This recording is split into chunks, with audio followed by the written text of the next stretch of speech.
तो आज हम पढ़ेंगे न्यायपालिका के बारे में। थोड़ा सा मैं रिवीजन करवा दूं। हमने कार्यपालिका के बारे में पढ़ा, फिर व्यवस्थापिका के बारे में पढ़ा, कार्यपालिका के अंदर मंत्री परिषद और मुख्यमंत्री के बारे में पढ़ा, राज्यपाल के बारे में पढ़ा। उसके बाद हमने विधायिका के बारे में यानी राजस्थान की विधानसभा के बारे में पढ़ा, उसका गठन। राजस्थान में कितने एमएलए? 200 एमएलए है। अधिकांश कितने हो सकते हैं? 500 हो सकते हैं। न्यूनतम कितने हो सकते हैं? 60 हो सकते हैं। उसकी योग्यता कितनी होती है? भारत का नागरिक होना चाहिए, 25 साल एज होनी चाहिए। इस प्रकार से हमने कार्यपालिका और व्यवस्थापिका के बारे में पढ़ा था। और आज हम पढ़ेंगे न्यायपालिका के बारे में। अब आवाज़ नहीं, मैंने रगड़पट्टी तो देख लिया, आपके अंदर दम तो है नहीं। लड़कों, तुम्हारे लिए एक स्पेशल लाइन है मेरी ओर से, शायरी है तुम्हारे लिए कि होने थे जितने खेल मुकद्दर के हो गए, कि होने थे जितने खेल मुकद्दर के हो गए, हम भी अपनी टूटी नाव लेकर के समंदर के हो गए। और खुशबू हमारे शरीर को गुजर के निकल गई, खुशबू हमारे शरीर को छू कर के निकल गई, हम फूल सबको बांटकर पत्थर के हो गए। तो मुझे लगा आप किसके हो गए हो? पत्थर के हो गए। आपको जो मैं कहता हूँ करते तो हो नहीं।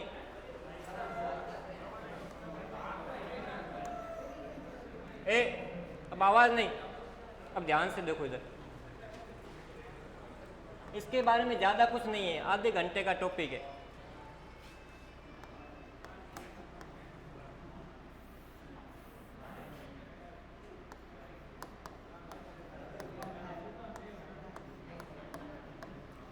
आर्टिकल 214 में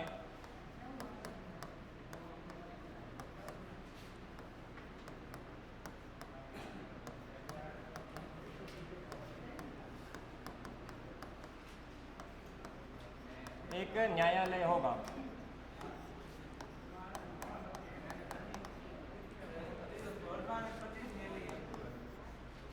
वो भी बताता हूँ कौन से आर्टिकल में लिखा हुआ है।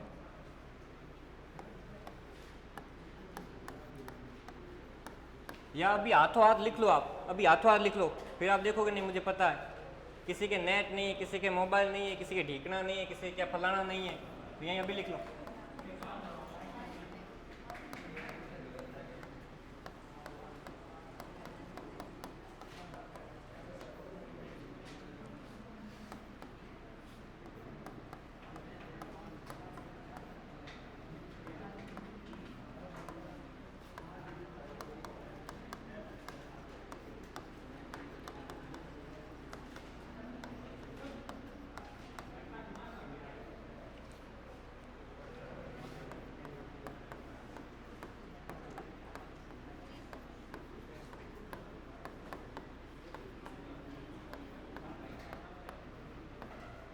इसको आप ऐसे कर देना, भारत का नागरिक प्लस 10 या है, ठीक है ना।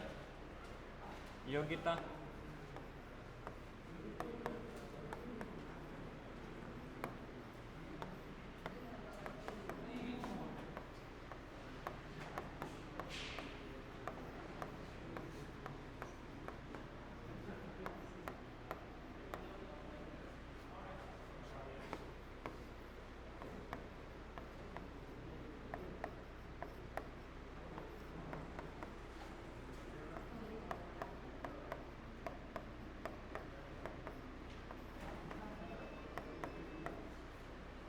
अभी फोन बंद कर दो।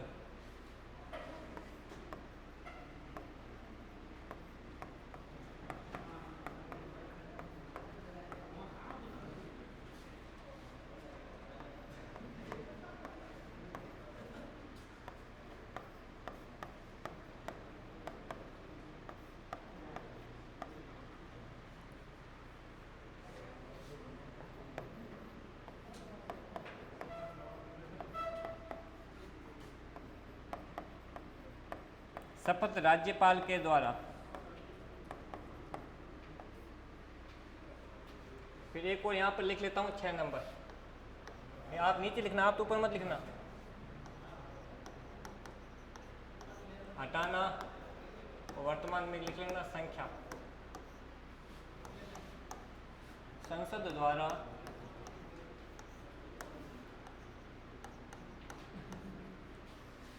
सिद्ध कदाचार व अक्षमता। सिद्ध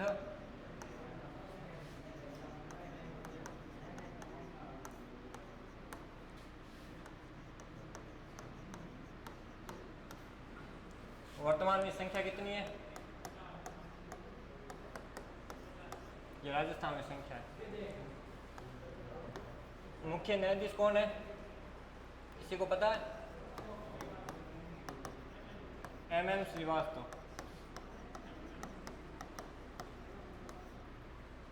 चलो ये बातें लिख लो, फिर समझाता हूँ, फिर कुछ और बातें समझाता हूँ।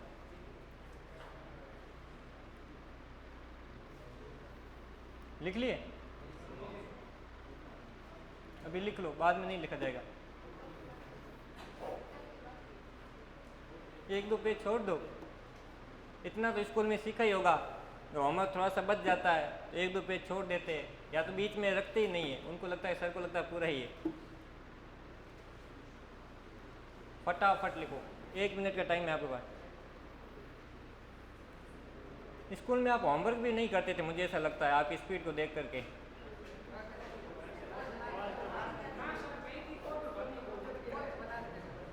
मेरे काफ़ी ऐसे दोस्त हैं जो मेरे साथ 3 साल कॉलेज पढ़े हैं, वो एक ज़िंदगी में पूरी एक कॉपी भी नहीं भर पाए। ऐसे ऐसे दोस्त भी है मेरे, 10-15 पन्ने 3 साल के अंदर भरते हैं।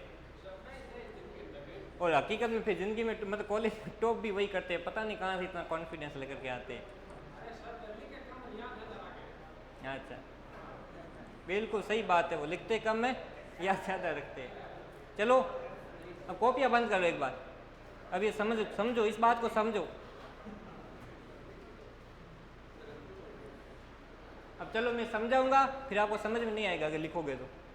अब पहली बात है प्रावधान, यानी कि संविधान में कहीं पर लिखा हुआ है क्या कि राज्य के अंदर क्या होगा? उच्च न्यायालय होगा। तो संविधान के अंदर आर्टिकल 214 में क्या लिखा हुआ है कि भारत के प्रत्येक राज्य में क्या होगा? एक न्यायालय होगा। ये आर्टिकल 214 में लिखा हुआ है। यानी कि जो संविधान की एक बहुत बड़ी किताब है उसमें नंबरिंग की हुई, 1 नंबर, 2 नंबर, 3 नंबर, 4 नंबर ऐसे लिखा हुआ है। और एक एक लाइन को उसको क्या बोलते हैं? 1 नंबर, 2 नंबर, उन सभी को क्या बोलते हैं? आर्टिकल बोलते हैं, अनुच्छेद बोलते हैं। तो जो 214 नंबर पे जो लाइन लिखी हुई है, उस 214 नंबर लाइन में क्या लिखा हुआ है कि भारत के प्रत्येक राज्य के लिए क्या होगा? एक न्यायालय होगा। लेकिन साथ में ये भी लिखा हुआ है, अगर मान लेते हैं अगर 2 राज्य चाहे मिल करके, तो 2 राज्य के लिए क्या हो सकता है? एक न्यायालय भी हो सकता है। अगर 2 राज्य आपस में चाहे तो एक हाई कोर्ट भी उनके लिए हो सकता है। तो यह आर्टिकल 214 के अंदर क्या लिखा हुआ है कि हर राज्य के लिए क्या होगा? एक हाई कोर्ट होगा। लेकिन अगर 2 राज्य मिलकर के चाहे तो एक हाई कोर्ट भी हो सकता है। यह आर्टिकल 214 में लिखा हुआ है। पहली बात समझ गए? फिर मैं इसी बात पे क्वेश्चन पूछूंगा, या पे हो सकता है मैं पिछले साल का कोई पीछे जो प्रैक्टिस वाले हैं ना उसी में से पूछूंगा। सबसे पहले उसके पास योग्यता क्या होनी चाहिए? तो योग्यता में आपको पता है, एक तो भारत का क्या होना चाहिए? नागरिक होना चाहिए। अभी नागरिकता से संबंधित एक बिल भी आया, पता है आपको? नागरिकता से संबंधित क्या है? समान नागरिक संहिता। ये क्या है? अभी कहीं पर लागू हुई क्या ये CAA? उत्तराखंड में। और सबसे पहले कहाँ हुई? उत्तराखंड से पहले एक और स्टेट में हुई है, गोवा के अंदर और उत्तराखंड, 2 राज्यों में लागू हो चुकी है, गोवा और उत्तराखंड। समान नागरिक संहिता का मतलब क्या होता है? मतलब आपने कभी कभी देखा होगा कि जो जैसे कि मुस्लिमों के, जैसे एक मुस्लिम है, हिंदी है, पारसी है, सभी के अलग अलग कानून होते हैं। जैसे मुस्लिमों में शादी के कानून अलग होते हैं, जैनों में अलग होते हैं, हिंदुओं में अलग होते हैं। सभी के जो शादी के कानून है, संपत्ति के बंटवारे के कानून है, सभी धर्मों के अलग अलग होते हैं। तो उन्होंने कहा कि जो समान नागरिक संहिता है वो कहती है कि सभी के कानून, जैसे ही समान नागरिक संहिता लगती है तो जितने कोई भी धर्म हो सभी के ऊपर कानून क्या होगा? एक ही लागू होगा, चाहे वो ईसाई हो, चाहे जैन हो, चाहे पारसी हो, कोई भी हो। समान नागरिक संहिता मतलब आर्टिकल एक ही कानून लगेगा, उसे बोलते हैं समान नागरिक संहिता। कानून सबके ऊपर एक लागू। जब जिन जिन राज्यों में लागू नहीं है वहाँ पर अलग अलग, सबके अलग अलग कानून चल रहे हैं। बिल्कुल, अब अपना शादियों का अलग अलग कानून है, संपत्ति का अलग अलग बंटवारा होता है। तो ये थोड़ा सा बात ध्यान रखना। अब योग्यता सबसे पहले क्या होना चाहिए? भारत का वो क्या होना चाहिए? नागरिक होना चाहिए। 10 वर्ष उच्च न्यायालय में वो किस रूप में काम किया? उसने अधिवक्ता के रूप में, मतलब वहाँ पर उसने प्रैक्टिस के रूप में 10 साल क्या किया है? काम किया। अगर कोई एडवोकेट, कोई अधिवक्ता उसने 10 साल के अंदर हाई कोर्ट में काम किया है तो क्या बन सकता है? न्यायाधीश बन सकता है। अच्छा, 2 शब्द होते हैं, एक होता है लॉयर और एक होता है advocate. What is the difference between lawyer and advocate? किसी को पता है? लॉयर वकील होता है और एडवोकेट किसी को पता है? यहाँ पर ये जो एडवोकेट का मतलब होता है अधिवक्ता, जो मतलब जिसने पढ़ाई कर ली है लेकिन अभी क्या कर रहा है, किसी न्यायालय के अंदर प्रैक्टिस कर रहा है, कानून मतलब कोई ना कोई केस लड़ रहा है। और लॉ यहाँ पर LAW लॉ का मतलब होता है कानून, कानून की पढ़ाई करने वाला है। अभी ये क्या है, एक विद्यार्थी, अभी ये प्रैक्टिस नहीं कर रहा है। लॉ अपनी पूरी पढ़ाई करने के बाद ये क्या बन जाएगा, एडवोकेट बन जाएगा। इसका मतलब ये अभी लॉ की क्या कर रहा है, पढ़ाई कर रहा है। इसने पढ़ाई पूरी करके क्या कर रहा है, ये न्यायालयों के अंदर प्रैक्टिस कर रहा है। समझ गए शब्द को, लॉयर और एडवोकेट। एक शब्द में थोड़ा सा और बता देता हूँ, आगे काम में आएगा। आवाज नहीं, आवाज नहीं। एक होता है, वैसे आप कहते हो ना IAS ऑफिसर, क्या होता है IAS ऑफिसर, यानी कि कलेक्टर, जिसको आप क्या बोलते हो, कलेक्टर, भारतीय प्रशासनिक सेवा। एक होता है DM, डिस्ट्रिक्ट मजिस्ट्रेट। दोनों में क्या अंतर होता है, कलेक्टर और DM में अंतर क्या होता है? नहीं, दोनों में अंतर क्या है, तो बात को अलग ही घुमा। कौन होता है उपखंड का? डिस्ट्रिक्ट मजिस्ट्रेट, डिस्ट्रिक्ट आ रहा है ना, वो SDM होता है। देखो, जो ये IAS ऑफिसर होता है ना, कलेक्टर और DM, पोस्ट दोनों अलग अलग है। जैसे कहते हैं ना, कलेक्टर का मतलब होता है कलेक्ट करना। क्या कलेक्ट करना? रेवेन्यू कलेक्ट करना, राजस्व। एक जिले के अंदर लाखों करोड़ों रुपए का क्या आता है, रेवेन्यू आता है, राजस्व आता है। कलेक्ट करने वाला, कलेक्ट का मतलब होता है रेवेन्यू कलेक्ट करने वाला, राजस्व को कलेक्ट करने वाले को क्या बोलते हैं, कलेक्टर बोलते हैं। तो इसका मतलब जो कलेक्टर होता है ना, वो एक राजस्व अधिकारी होता है। जिले के अंदर जितना भी राजस्व आता है, जितना भी रेवेन्यू आता है, उसको कौन कलेक्ट करता है, कलेक्टर कलेक्ट करता है। दूसरा DM, ये भी होता तो ये कलेक्टर ही है, हालांकि पोस्ट दोनों अलग है। लेकिन यहाँ पर डिस्ट्रिक्ट मजिस्ट्रेट, जैसे शब्द पीछे लगता है मजिस्ट्रेट, इसका मतलब वो दंड देने के रूप में काम करता है। मजिस्ट्रेट का मतलब क्या होता है, दंड अधिकारी। इसका मतलब यहाँ पर ये कोई ना कोई किसी बात को सॉल्यूशन करके, अगर किसी ने कानून के अनुसार काम नहीं किया है, तो उसको यहाँ पर क्या दे सकता है, दंड दे सकता है। आप ऐसे समझो, एक स्कूल के अंदर एक प्रिंसिपल है, वो प्रिंसिपल की पोस्ट पर भी है और वो हिंदी सब्जेक्ट भी पढ़ाता है। इसका मतलब उसके पास कितनी पोस्टें हो गई है, 2 पोस्टें हो गई। प्रिंसिपल का भी काम करता है और एज ए टीचर का भी काम करता है। उसी प्रकार से एक ही व्यक्ति के पास कितनी पोस्टें है, 2 पोस्टें। वो रेवेन्यू को इकट्ठा करने का भी काम करता है, तो वो कलेक्टर कहलाता है। लेकिन जब वो दंड अधिकारी के रूप में काम करता है, किसी ने अगर कानून का सही पालन नहीं किया है तो वो दंड भी देता है, फाइन भी लगाता है, तब उसको बोलते हैं डिस्ट्रिक्ट मजिस्ट्रेट, जिला दंड अधिकारी। समझ गए, व्यक्ति तो दोनों एक ही होता है, पद एक ही होता है। कलेक्टर के ऑफिस जाओगे ना तो कलेक्टर एंड DM दोनों लिखा हुआ, लेकिन ये पोस्ट क्या है, दोनों अलग अलग है। अंग्रेजों के समय ये दोनों पोस्टें अलग थी। भारत सरकार ने कहा कि बिना फालतू का क्यों खर्चा करे, क्योंकि इनको बहुत ज़्यादा सर्विस देनी पड़ती, बहुत अच्छी सुविधाएं देनी पड़ती, तो दोनों की पोस्टें क्या कर दी, एक कर दी। समझ गए, तो ये होता है। अब वो एक वो भारत का क्या होना चाहिए, नागरिक होना चाहिए। 10 वर्ष के रूप में उसने क्या, अधिवक्ता के रूप में, मतलब 10 वर्ष किसी हाई कोर्ट में उसने क्या किए, प्रैक्टिस किए। या अगर उसने प्रैक्टिस नहीं की तो क्या हो सकता है, 10 वर्ष का उसको न्यायिक अनुभव होना चाहिए। मतलब किसी जिला अदालतों के अंदर, सत्र न्यायालय के अंदर कम से कम 10 साल के रूप में किसी न्यायालय में उसने क्या किया हो, काम किया हो। जिले लेवल पर भी न्यायालय होते हैं, जिला न्यायालय और सत्र न्यायालय। अगर उसमें वहां पर उसने 10 वर्ष का काम किया है तो भी क्या हो सकता है, हाई कोर्ट का जज बन सकता है। तो ये उसकी क्या होती है, योग्यता। बात, दूसरी बात समझ में आ गई आपको। अब देखो तीसरी बात, कार्यकाल। इनका सामान्यतः कार्यकाल कितना होता है, 62 वर्ष की अवधि तक होता है। अगर जैसे ये 62 वर्ष की अवधि के बाद ये क्या हो जाते हैं, रिटायरमेंट प्राप्त कर लेते हैं, यानी कि सेवा निवृत्त हो जाते हैं। तो सेवा निवृत्त के बाद भी ये वापस क्या कर सकते हैं, प्रैक्टिस कर सकते हैं। लेकिन कहाँ पर प्रैक्टिस करेंगे, उन न्यायालयों में कभी भी प्रैक्टिस नहीं करेंगे जहाँ पर इन्होंने क्या दिए, सेवाएं दिए। ये वहाँ हमेशा वहीं पर प्रैक्टिस कर सकते हैं जहाँ पर इन्होंने सेवाएं नहीं दिए, क्योंकि जहाँ पर इन्होंने खुद सेवाएं दी वहाँ पर ये फिर भेदभाव करेंगे। इसलिए ये हमेशा वहीं पर प्रैक्टिस कर सकते हैं। जैसे हाई कोर्ट का कोई जज है, वो सुप्रीम कोर्ट में जाकर क्या केस लड़ सकता है। अगर कोई व्यक्ति जो राजस्थान के हाई कोर्ट में रहा है, वो राजस्थान के हाई कोर्ट में वापस सेवाएं नहीं दे सकता, वो तो राजस्थान से रिटायरमेंट हो गए, अब वापस क्यों जाएगा, तो दूसरे कोर्ट में जाकर के सेवाएं दे सकता है। तो इसका मतलब अगर कार्यकाल वैसे तो इसका 62 वर्ष का होता है, और 62 वर्ष के बाद नहीं वैसे वो नहीं, हाईकोर्ट के बारे में 5 वर्ष नहीं है, अब सीधा 62 वर्ष और 65 वर्ष ही कर दिया है। बिल्कुल, अब वो 5 वर्ष ऐसा नहीं है, यहाँ पर आप बहुत सारे लगभग आपने जितने भी अधिकारी देखते हो लगभग सब 62 वर्ष के बाद ही होते। बिल्कुल, अब पूरा 62 वर्ष का ही करते हैं। पहले लिखा आता था, अब सीधा कर दिया सरकार ने सीधा, हालांकि उनके लिए कार्यकाल कोई फिक्स नहीं किया गया संविधान में, अब सीधा 62 और 65 वर्ष कर दिया गया, मैंने आज भी देखा था। ठीक है, अब कार्यकाल इनका 62 वर्ष होता है, और सेवा निवृत्त के बाद ये क्या कर सकते हैं, जहां पर इन्होंने अपनी सेवाएं नहीं दी है वहां पर ये क्या कर सकते हैं, वापस प्रैक्टिस कर सकते हैं। आप मेरे को बताओ, राजस्थान का न्यायाधीश सुप्रीम कोर्ट में प्रैक्टिस कर सकता है, ये बात सही है गलत है? क्योंकि उसने सुप्रीम कोर्ट में अभी सेवाएं नहीं दी, तो वहां पर वो कर सकता है। तो समझ गए इसका कार्यकाल। अब नियुक्ति, वैसे मैं आपको थोड़ी सी और संरचना बता दूं आपको, एक मिनट ध्यान रखो। जैसे हम कहते हैं ना, जो भारत के अंदर जो न्यायपालिका का मॉडल है ना, वो एकीकृत मॉडल है। कैसा मॉडल है? एकीकृत, मतलब एक ही मॉडल है। जैसे सबसे ऊपर कौन है? Supreme court. सुप्रीम कोर्ट के बाद कौन है? High court.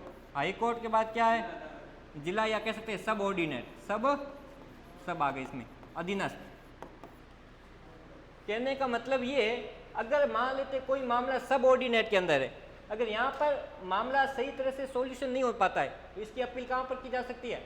हाई कोर्ट में की जा सकती है। अगर कोई मामला हाई कोर्ट के अंदर भी सॉल्व नहीं होता है, तो मामला कहाँ जा सकता है? सुप्रीम कोर्ट के अंदर जा सकता है। इसका मतलब ये जो पूरी प्रणाली है ना, ये केवल एक ही प्रणाली है। इसका एकीकृत का मतलब होता है जो केवल एक ही कंट्रोल करता है। यहाँ पर हाई कोर्ट को कंट्रोल कौन करता है, और सब ऑर्डिनेट को कंट्रोल कौन करता है?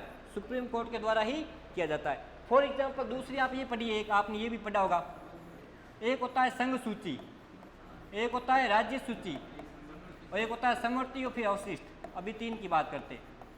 अब मान लेते जैसे संघ सूची के विषय पे कानून कौन बनाएगा? सेंटर। राज्य सूची पे कानून कौन बनाएगा? राज्य सरकार। लेकिन यहाँ पर ऐसा नहीं होता। ऐसा हो सकता है कि राज्य के अंदर राज्य सरकार ने कानून नहीं बनाया, उसी राज्य के ऊपर संघ सरकार कानून बनाए। मोस्टली ऐसा नहीं होता है, कुछ 1-2 बातों को छोड़ करके होता है। लेकिन यहाँ पर क्या होता है कि राज्य के अंदर अगर कोई हाई कोर्ट है, उसने अगर निर्णय नहीं लिया है, तो कहाँ पर जा सकता है? सुप्रीम कोर्ट में जा सकता है। लेकिन यहाँ पर संघ का अधिकार है, यहाँ पर केवल राज्य का अधिकार है, यहाँ पर दोनों का अधिकार है। लेकिन ये पूरी की पूरी प्रणाली वो एकीकृत प्रणाली है, मतलब केवल और केवल एक ही व्यक्ति का क्या इसके ऊपर पूरा नियंत्रण है। इसे बोलते हैं एकीकृत प्रणाली। तो इसका मतलब जो नियुक्ति है, इसका मतलब सेंटर की इसके ऊपर क्या है? पूरा का पूरा सेंटर के अंडर में काम करता है। इसलिए मोस्टली ये होता है कि राजस्थान के अंदर जितने भी अधिकारी होते हैं ना, उनकी नियुक्ति किसके द्वारा की जाती है? राज्यपाल के द्वारा ही की जाती है। लेकिन ये जो हाई कोर्ट है ना, ये राजस्थान सरकार के अंडर में नहीं है, ये किसके अंडर में? सेंटर के अंडर में। इसका मतलब कहीं ना कहीं राष्ट्रपति क्या करते हैं? इनकी नियुक्ति करते हैं। वैसे राजस्थान के अंदर जितने भी अधिकारी होते हैं, उनकी नियुक्ति कौन करते हैं? राजस्थान सरकार और राज्यपाल ही करते हैं। लेकिन जो हाई कोर्ट है ना, वो राजस्थान सरकार के अंडर में नहीं है, वो किसके अंडर में है? सेंटर के अंडर में। तो इसका मतलब जो हाई कोर्ट के न्यायाधीश होते हैं, उनकी नियुक्ति कौन करता है?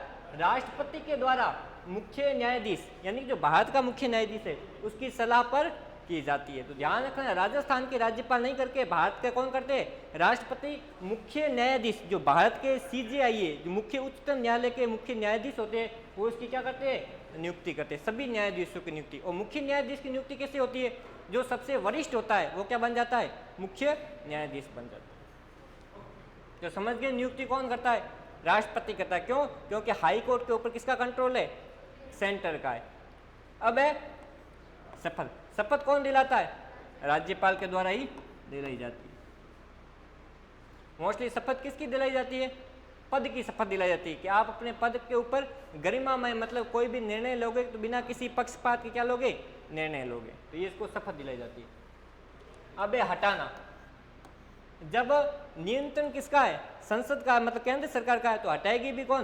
केंद्र सरकार ही हटाएगी। तो केंद्र में संसद के द्वारा सिद्ध कदाचार व अक्षमता के आधार पर हटाया जाता है। ये शब्द क्या होता है? सिद्ध कदाचार व अक्षमता।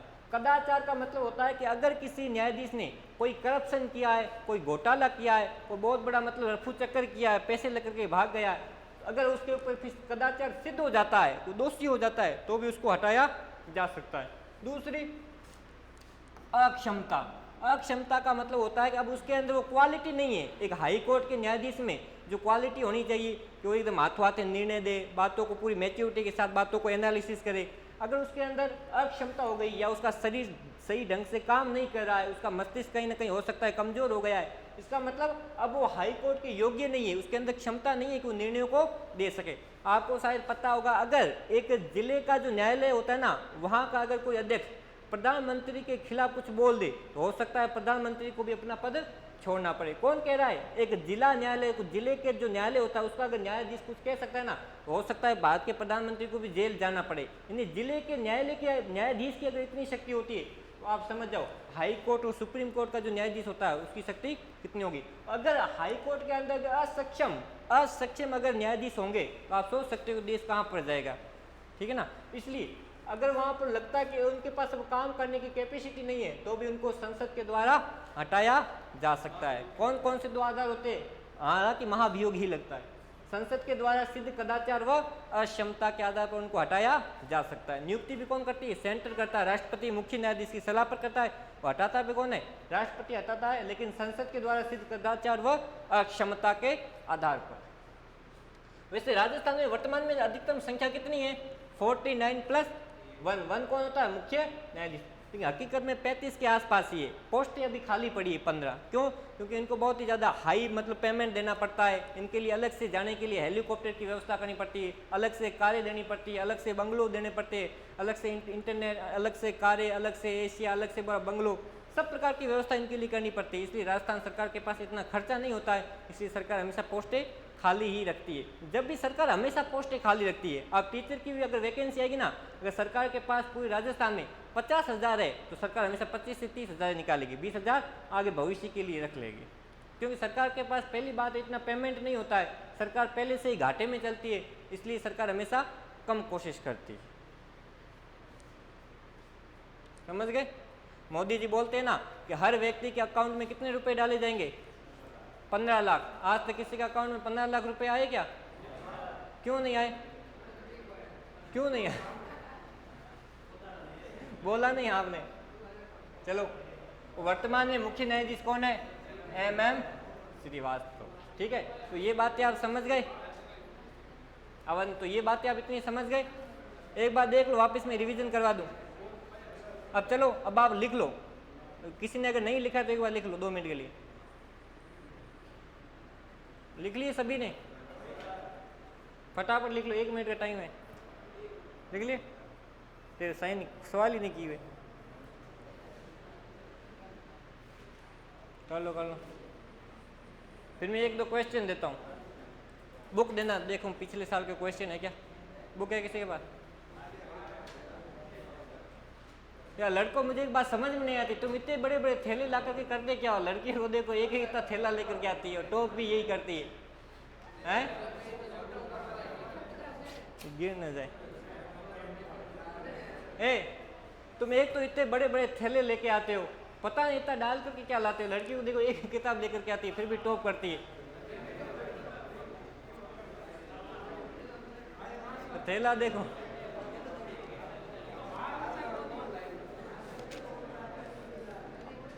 आवाज नहीं, आवाज नहीं।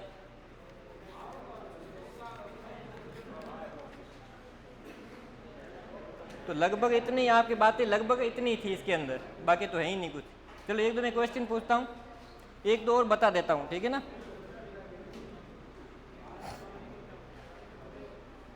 चलिए ये मिटा दूँ, बाद में देख लेना। तो 1-2 मैं और शब्द बता देता हूँ। अभी यार नींबूड़ा नींबूड़ा बंद करो, कौन गीत बजा रहा है? WRIT, WR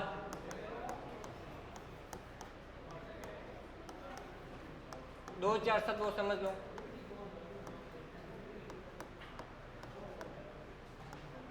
मुंसिफ मजिस्ट्रेट,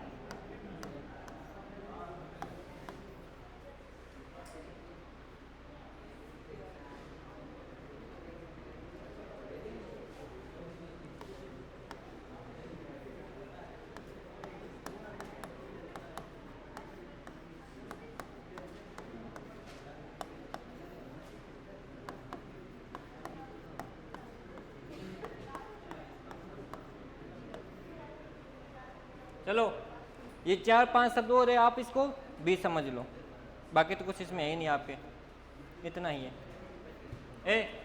ध्यान दो, ये 4-5 शब्द ये भी आपके आए हुए, थोड़े से समझ लो। एक होता है WRIT, रिट।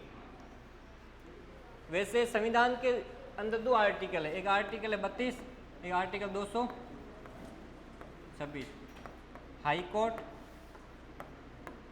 Supreme court.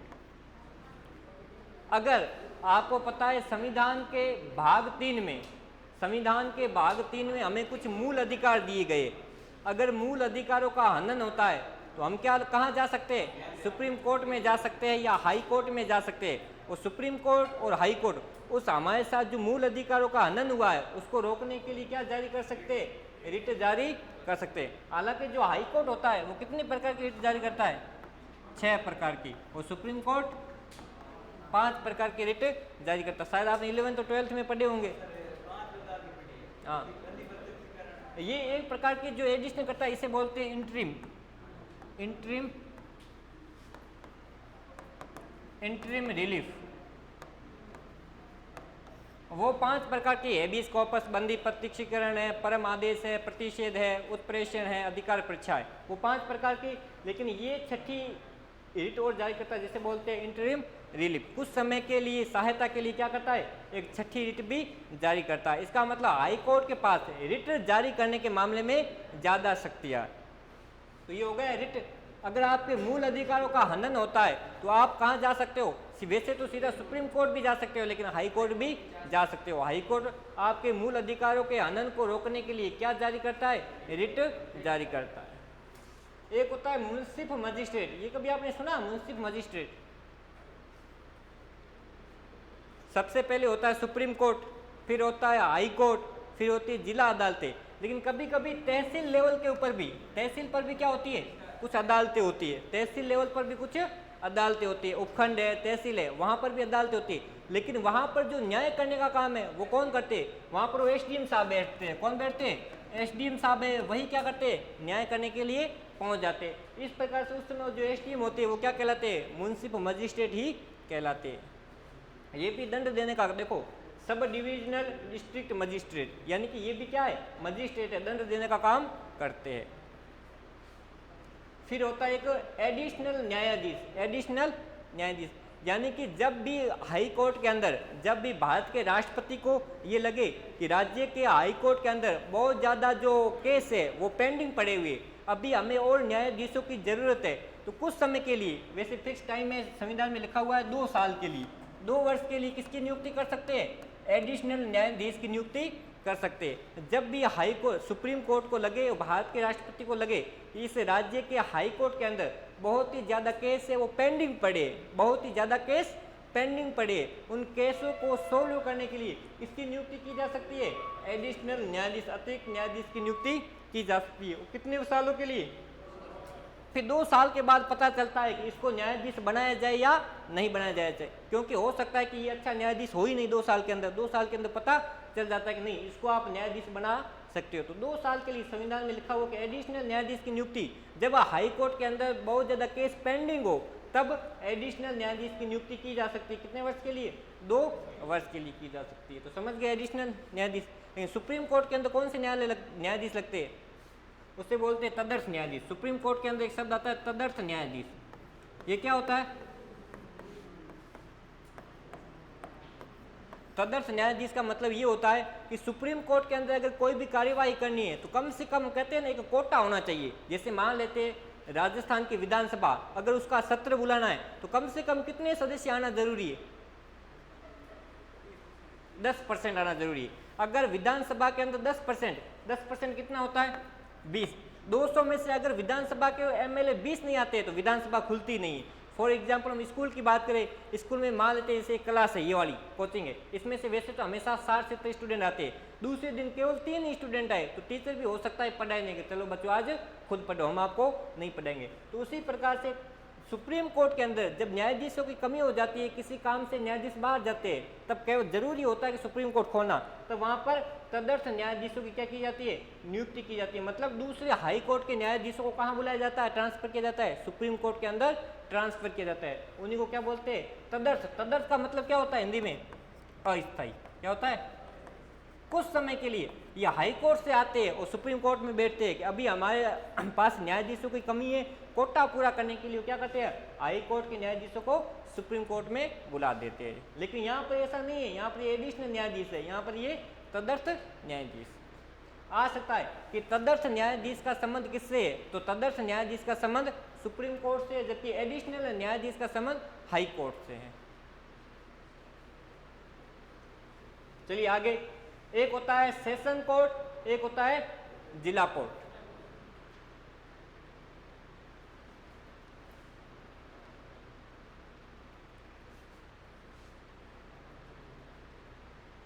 अभी इधर ध्यान दो आप, सेशन कोर्ट और जिला कोर्ट, ये जिले के लेवल पर सबसे दो बड़े क्या होते हैं, न्यायालय होते हैं। जो सेशन कोर्ट होता है वो किस प्रकार के मामले सुनता है, ये फौजदारी मामले सुनता है। कैसे मामले सुनता है, फौजदारी मामले, जो लड़ाई झगड़े के मामले हैं, जो मर्डर के मामले हैं, जो मृत्यु के मामले हैं, किसी ने किसी को ठोक दिया, किसी ने किसी का थोपड़ा फोड़ दिया, तो उस प्रकार के मामले कौन सुनता है, सेशन कोर्ट सुनता है। लेकिन अगर पैसों से संबंधित मामले है, किसी से तलाक करना है, किसी के साथ ब्रेकअप हो गया है, उस मामले में कौन सुनवाई करता है, जिले का कोर्ट है, ये सुनवाई करता है। तो सेशन कोर्ट क्या करता है, फौजदारी मामले सुनता है, जबकि जो जिला कोर्ट होता है वो दीवानी मामले सुनता है, ब्रेकअप वाले मामले सुनता है, या संपत्ति है, बंटवारा है, खेत है, जमीन है, इसको लेकर के मामले सुनता है। और तदर्थ न्यायाधीश का संबंध सुप्रीम कोर्ट से होता है, जबकि एडिशनल न्यायाधीश का संबंध हाई कोर्ट से होता है। तो लगभग आपके इसके अंदर इतना ही था। अब चलो मैं आपसे कुछ क्वेश्चन पूछ लेता हूँ। कोई टाइम देख, पानी लोटा बना कहाँ है, किसी बार बोतल नहीं है,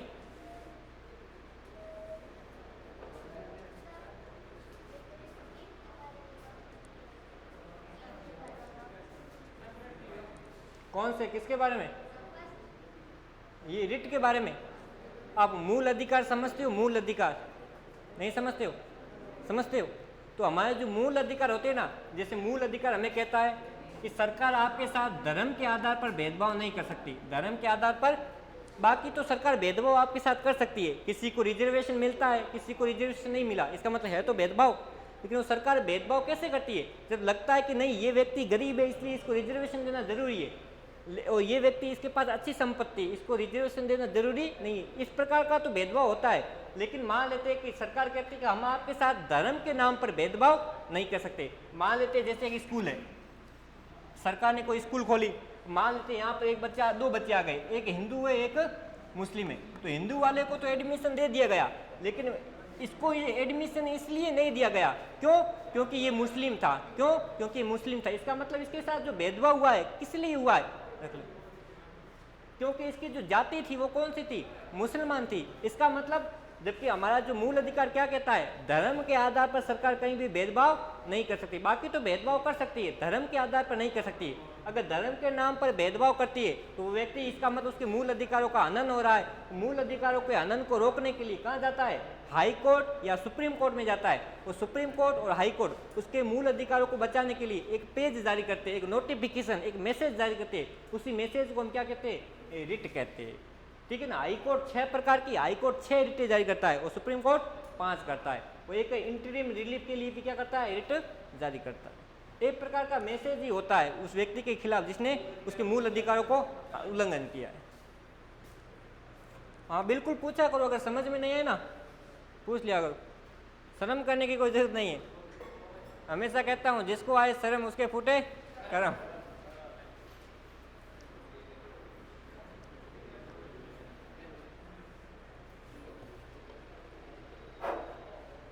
चलो बुक में, चलो मैं कुछ क्वेश्चन पूछता हूँ पिछले साल के, देखते कितना आपको आता है। पीछे हमें बॉयज से और गर्ल्स से अलग अलग पूछूंगा। फिर ये मैं हटा दूं,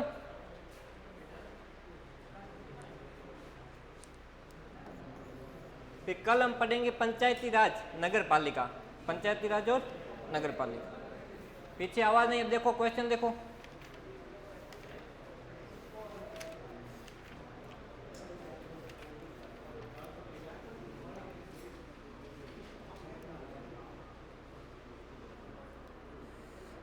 आपका दूसरा क्वेश्चन है, क्वेश्चन नंबर 2। अगर आपके पास ऐसी किताब है तो निकाल सकते हो। क्वेश्चन है, नहीं निकाल नहीं मत, बट आप देख लोगे उत्तर तो है। क्वेश्चन है, राज्य के उच्च न्यायालय के मुख्य न्यायाधीश की नियुक्ति की जाती है। पहला क्वेश्चन है, राज्य के हाई कोर्ट के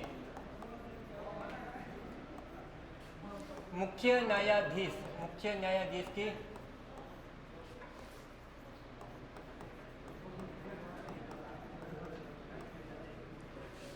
इसके अंदर ऑप्शन है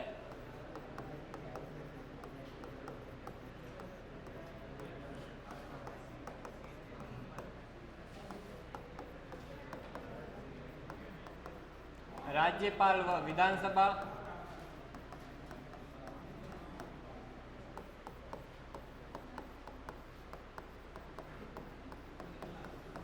chief justice of India Bharat का मुख्य न्यायाधीश, राष्ट्रपति व विधानसभा।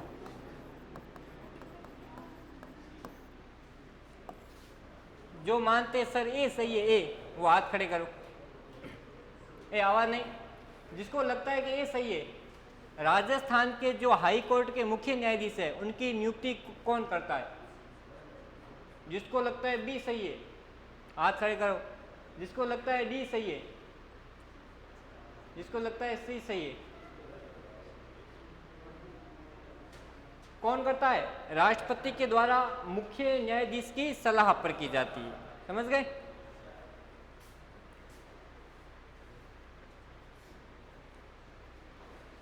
और देखो,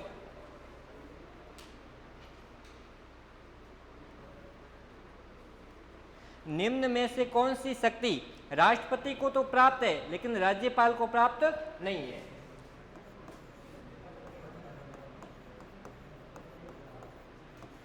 कौन सी शक्ति, या आपके बुक के ही क्वेश्चन है, राष्ट्रपति को प्राप्त लेकिन राज्यपाल को नहीं?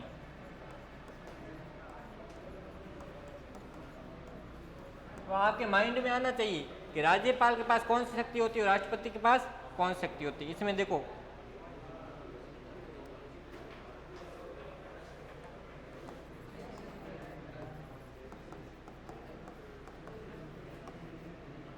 आपातकालीन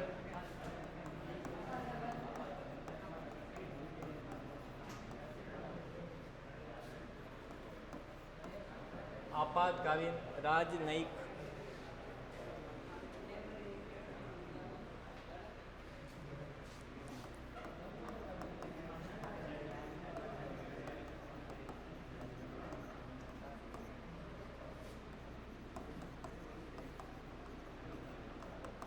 जो मानते ए सही है वो हाथ खड़े करो, बी सही है हाथ खड़े करो, और सी वाले,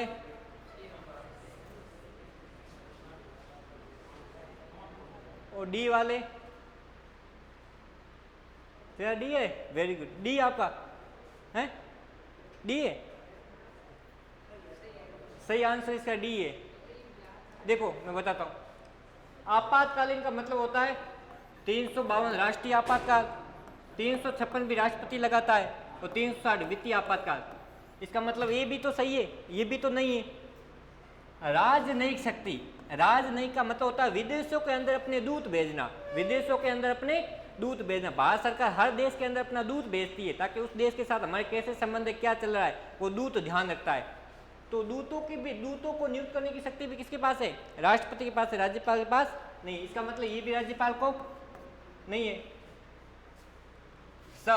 सैनिक न्यायालय, मैंने बताया जो सैनिक न्यायालय होता है उसकी भी शक्ति किसके पास होती है? अगर किसी सैनिक न्यायालय ने कोई कार्यवाही की है तो राज्यपाल उसको नहीं करता। इसका मतलब ये भी शक्ति नहीं है, ये भी इसके पास, राज्यपाल के पास शक्ति ही नहीं है, ये भी शक्ति नहीं। इसका मतलब उसके पास किसी भी प्रकार की शक्ति नहीं। ये तीनों शक्तियां किसके पास है? राष्ट्रपति के पास है। समझ गए? Very good. मतलब गर्व हो रहा है मुझे आज, मेरा पढ़ाना सफल हुआ। समझ गए इस बात को? कोई बात नहीं, गलती होती है, यहाँ पर कितनी भी गलतियां कर लो माफ है, एग्जाम में मत करना। आवाज नहीं, अब देखो आगे वाला क्वेश्चन और है, मंत्री परिषद अपने पद पर तब तक रहती है जब तक, आवाज नहीं, चलो ये क्वेश्चन मैं अपनी ओर से ही देता हूं।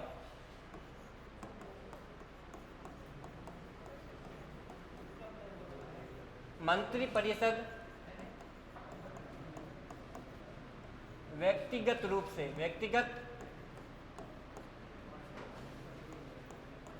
से उत्तरदायी है। फिर चलो एक अच्छी माँ के ऊपर कविता सुनाता हूं, टाइम तो शायद हो गया। मंत्री परिषद, पहला आंसर है राज्यपाल, सीएम,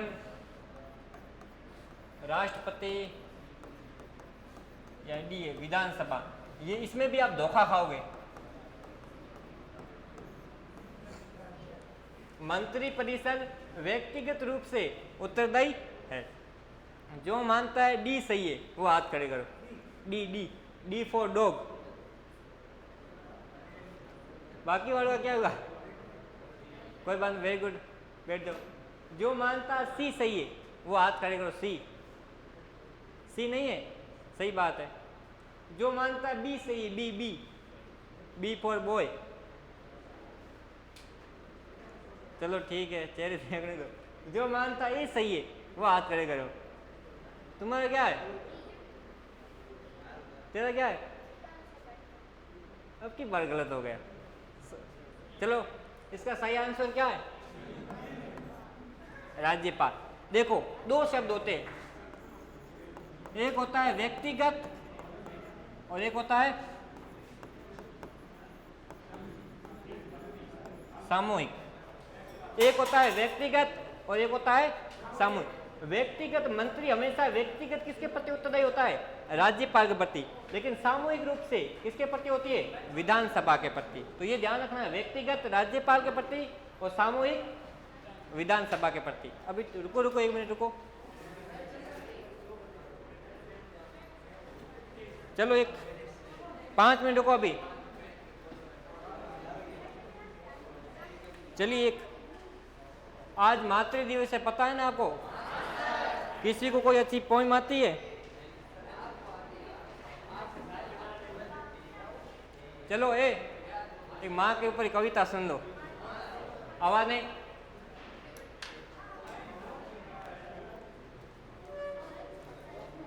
मातृ दिवस के जश्न को कुछ इस तरह से मनाते हैं, पुरानी बातें भूल जाते हैं, अच्छी बातें याद करते हैं। मातृशक्ति को वंदन करते हुए 2 लाइनें हैं कि माँ आसमान से उतरी स्वर्ग की अप्सरा है, सरोवर का हंस है, शीत का कमल है, बसंत की मंजर है, भादवे का बादल है, आषाढ़ की बीज है, हंस का रूप है, लक्ष्मी का अवतार है, प्रभात का सूर्य है, पूनमरो चांद है, रूपरो परवान है और रूपरो भंडार है। ये मतलब माताओं के लिए कहा गया है। भाई टेबलें मत तोड़ देना। तुम फीस देते हो 2500 3000, एक है लगभग 4000 की, तो टेबलें तोड़ मत दो। चलो वेरी गुड। अब कल और सुनाएंगे। आप सही ढंग से काम नहीं करते हो ना, मैं शायरी तो बहुत सुनाऊं, पर आप सही ढंग से काम नहीं करते हो, डिसिप्लिन में नहीं रहते हो। काले खूब सुनाएंगे। अब आवाज नहीं। चलो एक लास्ट क्वेश्चन पूछता हूं, उसके बाद आपकी tata bye bye see you करते हैं। चलो लास्ट क्वेश्चन है। मैंने पेन कहाँ रख ली? कहाँ गए रे? चलो लास्ट क्वेश्चन है।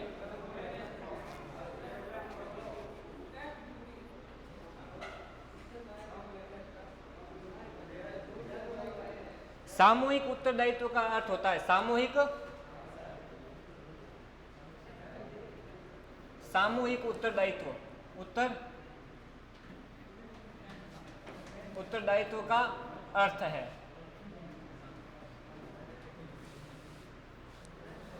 पहला राज्यपाल के और उत्तरदायी, दूसरा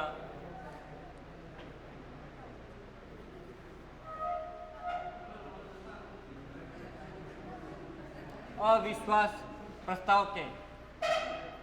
प्रस्ताव के पारित होने पर मंत्रिपरिषद का भंग होना, मंत्रिपरिषद का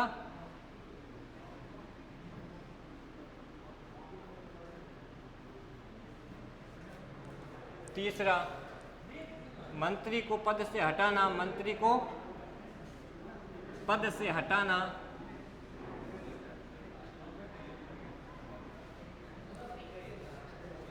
और चौथा है उपयुक्त में से कोई नहीं, none of the above, none of. बताओ, ए वाले हाथ खड़े करो, ए वाले, बी वाले हाथ खड़े करो, बी वाले, आधा मत, हाथ तो पूरा खड़ा करो। सी वाले हाथ खड़े करो और डी वाले हाथ, तो डी वाला है इसका सही आंसर है। बस सामूहिक, सामूहिक का मतलब क्या होता है? पूरी की पूरी मंत्रिपरिषद, पूरी की पूरी मंत्रिपरिषद। अगर अविश्वास प्रस्ताव पारित होता है ना, क्या कोई एक ही मंत्री इस्तीफा देता है, पूरा का पूरा मंत्रिपरिषद क्या हो जाता है? भंग हो जाता है। ठीक है, तो एक होता है, सब ध्यान रखना, सामूहिक, और एक होता है व्यक्तिगत। सामूहिक किसके प्रति होता है? विधानसभा के प्रति। व्यक्तिगत किसके प्रति होता है? राज्यपाल के प्रति। सन 310 पे छोड़ने के लिए बोला है। आवाज नहीं, सवाल है?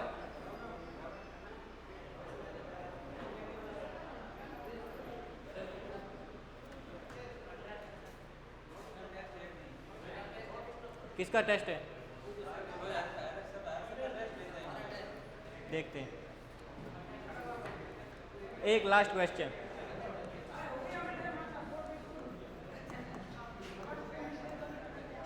आवाज नहीं,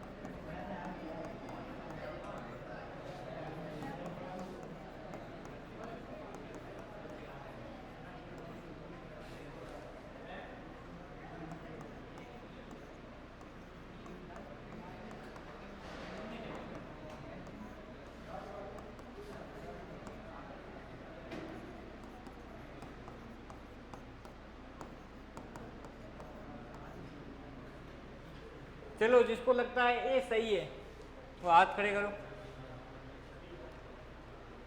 ए वाले कोई नहीं है? ए फॉर एप्पल, एप्पल किसी को नहीं चाहिए? बी फॉर बॉय, बी वाले? सी, सी फॉर क्यूट, सी वाले? और डी वाले?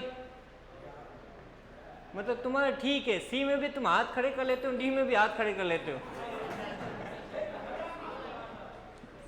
इसका सही आंसर क्या है?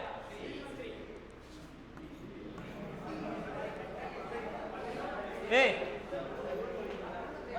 जब भी बजट आता है, हालांकि देखो मैं बताता हूँ, समझ जाएगा मैं क्या बता रहा हूँ। वैसे तो आपका सही आंसर है, वित्त मंत्री भी है, लेकिन यहाँ पर वित्त मंत्री नहीं है। जब भी राज्य के विधानसभा में बजट आता है तो पहले कौन कहता है? राज्यपाल के द्वारा। राज्यपाल किसी मंत्री को कह सकता है, जरूरी नहीं कि वित्त मंत्री हो, मोस्टली तो वित्त मंत्री को ही कहता है, लेकिन किसी दूसरे मंत्री को भी वो कह सकता है। तो राज्यपाल की अनुशंसा पर ही क्या आता है? बजट विधानसभा में आता है। मैंने कल भी आपको बताया था, अगर कोई धन विधेयक या वित्त विधेयक विधानसभा में आता है तो उससे पहले किसकी अनुमति चाहिए? राज्यपाल की चाहिए। तो यहाँ पर राज्यपाल के आदेश पर ही मंत्री, मोस्टली मंत्री कौन सा होता है? वित्त मंत्री ही होता है, लेकिन कभी कभी वित्त मंत्री को छोड़कर किसी दूसरे मंत्री को भी क्या कह सकता है? बजट पेश करने के लिए कह सकता है। समझ गए बात को आप, या कुछ और डाउट है? मैं कहना ये चाहता था, जैसे मैंने आपको बताया था, एक एग्जाम्पल दिया था सुषमा स्वराज और अरुण जेटली का। सुषमा स्वराज और अरुण जेटली। वैसे अरुण जेटली भारत के क्या थे? वित्त मंत्री थे। जीएसटी यही लेकर के आए, जीएसटी अरुण जेटली ही लेकर के आए। लेकिन ये वित्त मंत्री थे, लेकिन बजट 2 बार किसने प्रस्तुत किया था संसद के अंदर? सुषमा स्वराज ने किया था। जबकि ये तो विदेश मंत्री थी। ये कौन सी थी? विदेश मंत्री थी। वित्त मंत्री तो ये थे, लेकिन 2 बार इन्होंने क्या किया?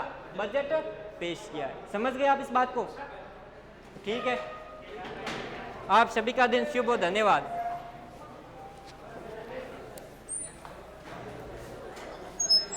रोक ले।